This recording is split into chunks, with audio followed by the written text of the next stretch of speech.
Bom dia, irmãos. Feliz sábado. Quem está feliz, diga amém. Que bom nós estarmos na casa do Senhor nessa manhã de sábado, né? Depois de darmos uma lição tão poderosa, né? A lição da escola sabatina, que vem fortalecer a nossa fé e a nossa esperança de que além desta vida, além da morte, temos a esperança da vida eterna. Irmãos, eu gostaria que os irmãos abrissem as suas Bíblias no livro do profeta Oséias, fica depois do livro de Daniel. Que é que Deus espera de cada um de nós nesses últimos dias? Oséias, capítulo 6, Oséias 6, aqui na minha Bíblia, na página 600, né, no Velho Testamento. Tem o livro de Daniel, em seguida já é o livro de Oséias. Oséias capítulo 6. Encontrou? Diga amém. Oséias 6, versículo 3. Conheçamos e prossigamos em conhecer ao Senhor. Como a alva, a sua vinda é certa, e ele descerá sobre nós como a chuva serôdia que rega a terra. Amém? A primeira parte do versículo nos convida a buscar o conhecimento do Senhor. O mundo, irmãos, é dividido em muitas religiões. Na China, na Índia, nós temos ali a prevalência do Buda, o budismo, né? Que é um filósofo racionalista, e criou uma teoria de que o homem tem um Deus dentro de si, e através da meditação, do exercício, pode se elevar até ter uma forma plena e espiritual. Saindo dali, né, na parte do Oriente, nós temos o islamismo, que tem como seu profeta Maomé, que nasceu no ano 622 depois de Cristo. Tornou-se um líder revolucionário, através da espada conquistou o mundo, tornando uma religião muito forte o islamismo, né? Lá quem não aceita morre, né?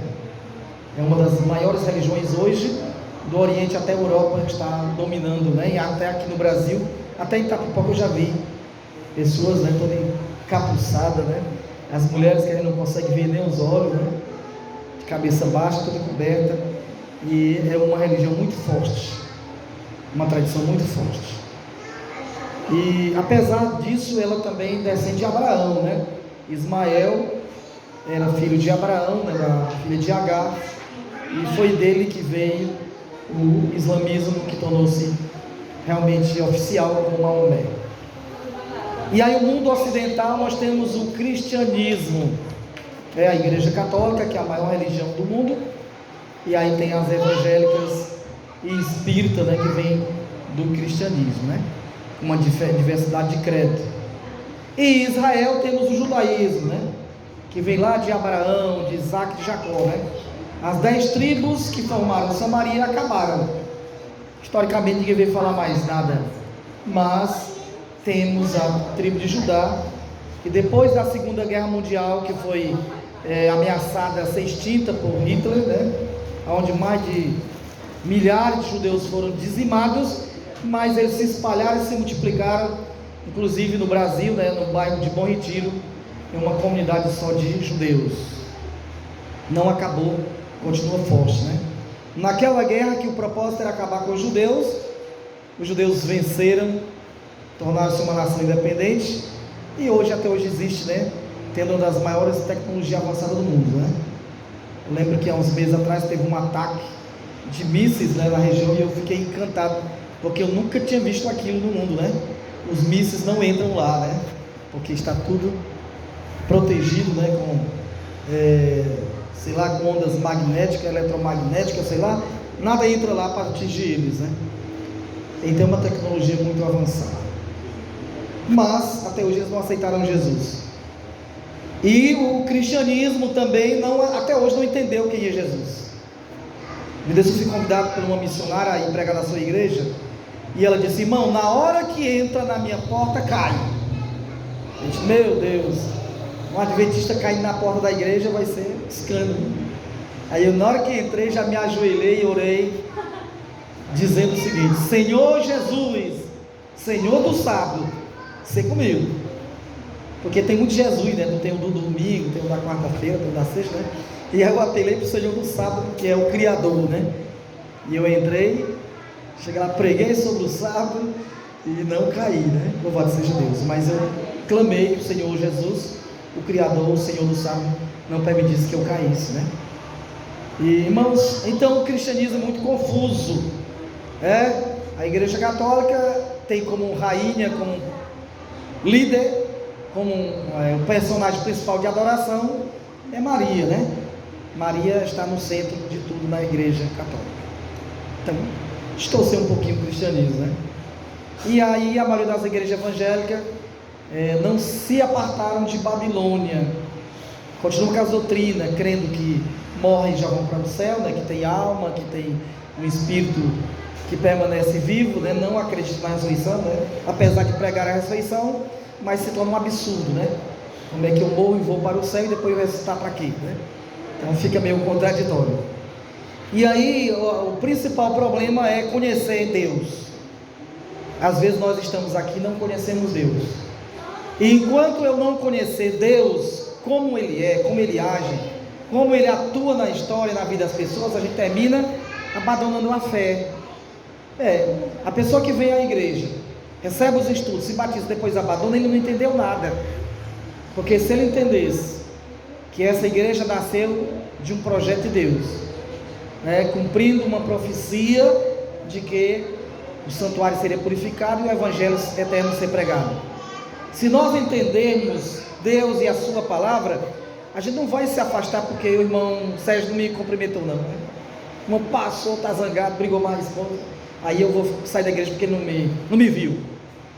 Então, se eu entendo que Jesus é o Senhor e que ergueu essa igreja para proclamar a última mensagem ao mundo, e que os salvos vão sair dela, e alguém diz: mas os outros estão perdidos. Não, se temer a Deus também. A gente aprendeu ali na lição que o profeta Elias curou ressuscitou o filho de uma mulher pagã religiosamente, mas que acreditava em Deus por meio do profeta. Eliseu também ressuscitou o filho de uma mulher também pagã, de uma religião que não professa, que não acredita em Deus, mas ela também recebeu a bênção da salvação, porque ela acreditou nas palavras do profeta. Então nós sabemos que Deus tem filho em todas as religiões, que temem a Deus e que vão ser salvos, mas eles creem em Deus, eles têm alguma experiência pessoal com Deus.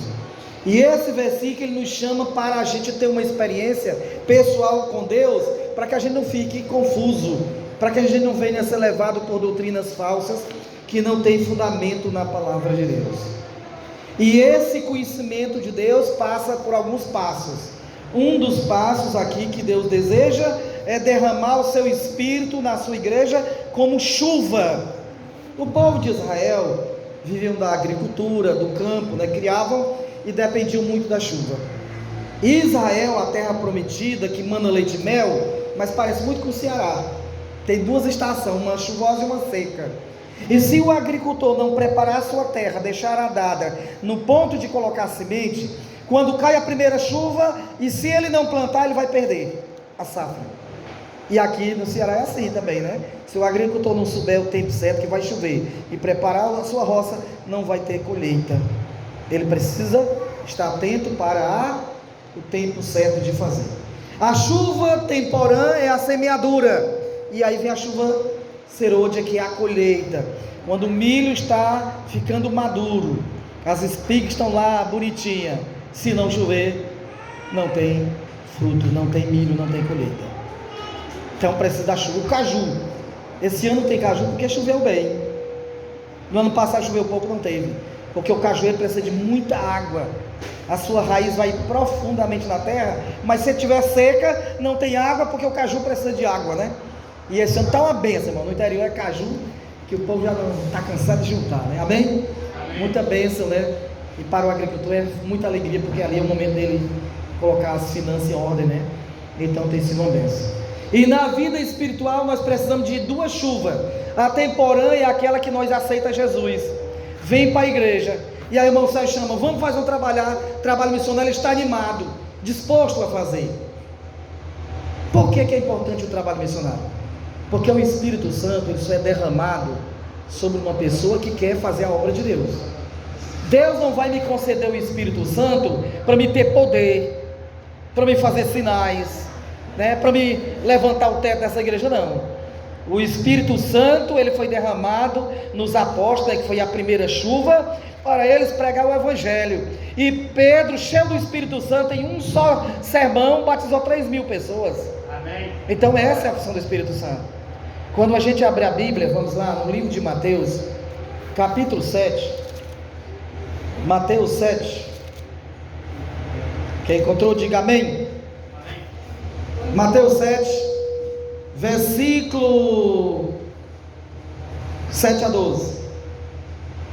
Pedi e dá-se-vos-á, buscai e acharei, batei e abri-se-vos-á. Pois todo o que pede recebe, o que busca encontra, o que bate abrir-se-lhe-á. Ou qual dentre vós é homem, que se porventura o filho lhe pede pão, não lhe dará pedra? Ou se lhe pede um peixe, lhe dará uma cobra? Ou se vós, que sois maus, sabeis dar boas dádivas aos vossos filhos, quanto mais vosso Pai que está nos céus dará boas coisas aos que lhe pedirem. Tudo quanto, pois, quereis que os homens vos façam, assim fazei vós também e a eles, pois esta é a lei e os profetas. Amém. Quando a gente lê esse texto, a gente já pensa, opa, vou pedir uma casa, opa, vou pedir uma moto nova esse ano, eu estou desempregado, ô Senhor, me dá um emprego, eu sou um jovem, estou solteiro, porque o Senhor prepara uma noiva para mim, ou noivo, né? E a gente só pensa nessas coisas quando Deus diz que dá tudo o que a gente pede. A gente termina não entendendo, né, o que Deus quer falar. Ele não está falando de casa, nem de emprego, nem de marido, nem de mulher, nem de dinheiro, nem de moto. Não é isso aí que ele está falando. Vamos, um texto que é referência, é lá em Lucas, capítulo 11. É o mesmo assunto, mas acrescenta algo, para que nós entendamos o que é que Deus realmente quer que a gente peça. Lucas 11.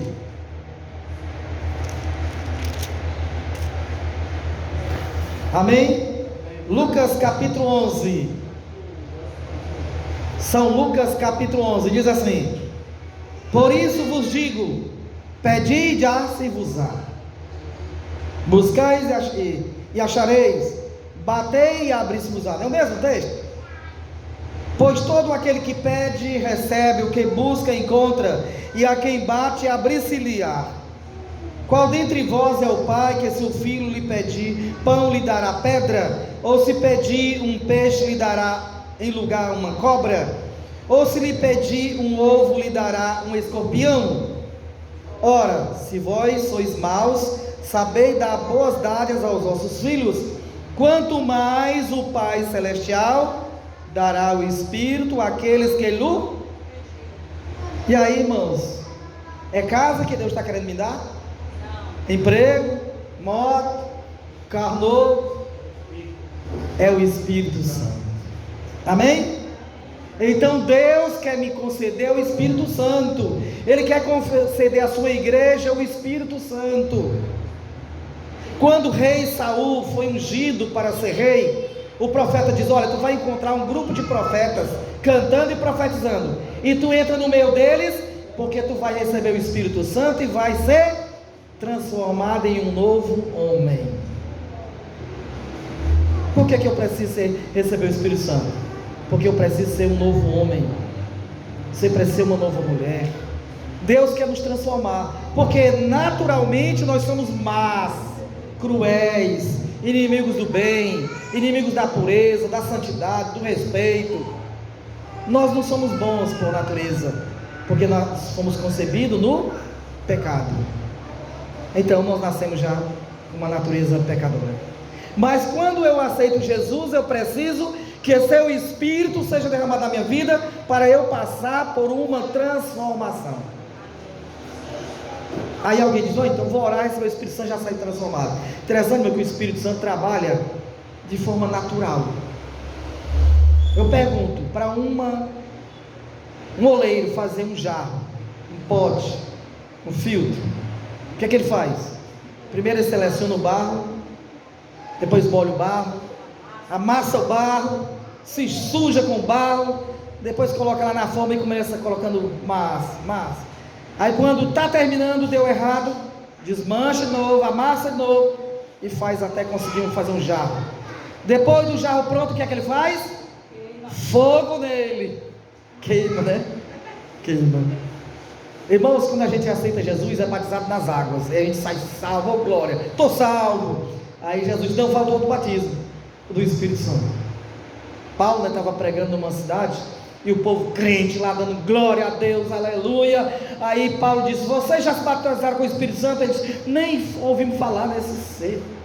Então vamos se batizar agora com o Espírito Santo. E aí Paulo batizou no Espírito Santo, e eles saíram profetizando, pregando, convertendo pessoas para o reino de Deus. Aí depois começou a vir perseguição. E o povo olhava para Paulo: meu Deus, como é que chama não desiste? Todo dia era pedra na cabeça, nas costelas, era peia, cadeia, não tinha nada bom não, fome, naufrago no alto mar, parecia que Deus até era longe dele, né? Esse é o batismo com fogo, é o batismo da transformação, é que faz o vaso ficar duro, resistente, que a gente pode botar água dentro e não vaza.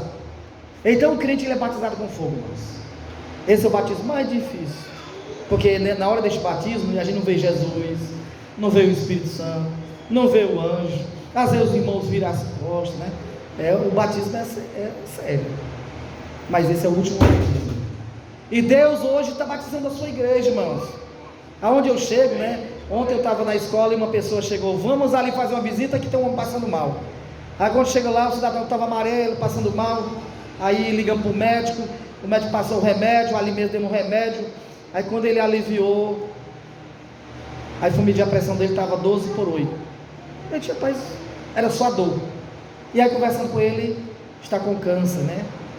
Está com câncer. O cara trabalhando, juntando castanha alegre, né? Mas o câncer está matando ele. Aí a esposa chegou, que estava trabalhando também, né? Na farinhada, fazendo tapioca. A esposa chegou, entrou para lá, tomou água, chorou um pouquinho, aí acalmou. Vamos medir a pressão dela: 19/9. Eu disse: ela está mais complicada do que o marido, porque 19/9 para dar um AVC, um infarto, é questão de segundo. Eu disse: meu Deus, quando eu acho que lá em casa a coisa está apertada, tem jeito não, mas a família inteira, todo dia. Eu disse: no dia que eu morrer, a mulher morre também. Irmãos, esse é o mundo que nós estamos vivendo. Mas onde é que está Deus? Aí o diabo vai pedir no meu ouvido: Deus é tirano, Deus é malvado, Deus não quer nada do bem não. Aí Deus disse: meu filho, eu te amo, eu quero te transformar, e para isso eu tenho que usar os meus instrumentos. Eu quero te transformar, quero te transformar tu uma pessoa humilde, paciente, que tenha fé, que não desista, que não fuja da dificuldade, mas que olhe para o céu e possa fazer como Jó: eu sei que o meu Redentor vive, e Ele vai se levantar, e no dia da ressurreição meus olhos verão a Deus e não outros. Amém? Então, irmãos, a chuva temporânea é a primeira, e eu preciso experimentar a primeira para depois receber a segunda. E essa chuva só será derramada se eu obedecer a alguns requisitos. Primeiro, sentir necessidade e orar por ele. Uma pessoa que não sai para entregar um folheto, que não sai para fazer uma visita, vai sentir necessidade do Espírito Santo? Não, para quê? Se o Espírito Santo é para converter gente. Mas agora eu saio para pregar, e aí chego nas casas, né? Eu cheguei aqui, fui para ali um bairro, encontrei um cidadão, os palavrões, as imoralidades, e o homem me recebeu só, sabe, um cidadão já bem velhinho, e ainda zombou, e disse: rapaz, eu não gosto de crente não. E aí eu conversei e tal, né? No fim se acalmou, né? E sabe, não respeita, mora daquele lado, cidadão. Quem for lá se prepare, né? Ele está recebendo crente é só na base, né? Daqui uma rosa que desce assim, lá ele mora, né? Mas é, irmão, terrível. Mas a gente tem que estar preparado. E aí o que eu preciso? Estar em oração para que o Espírito Santo transforme o coração daquele. Eu sei que ele zombou, falou de crente e tal. E aí, no final, né? Ele disse, mas Jesus lhe ama desse jeito. Qualquer dia eu vou na tua igreja. Não vê ainda, né? Mas estamos orando. O Espírito Santo, mas nessa hora que você diz, meu Deus, sozinho eu não posso pegar o Evangelho. Porque a gente encontra gente fácil, né? Depois do velho, lá no final da ruazinha aqui, aí visitou outra família. A mulher é crente, os vizinhos é crente, tudo é crente lá.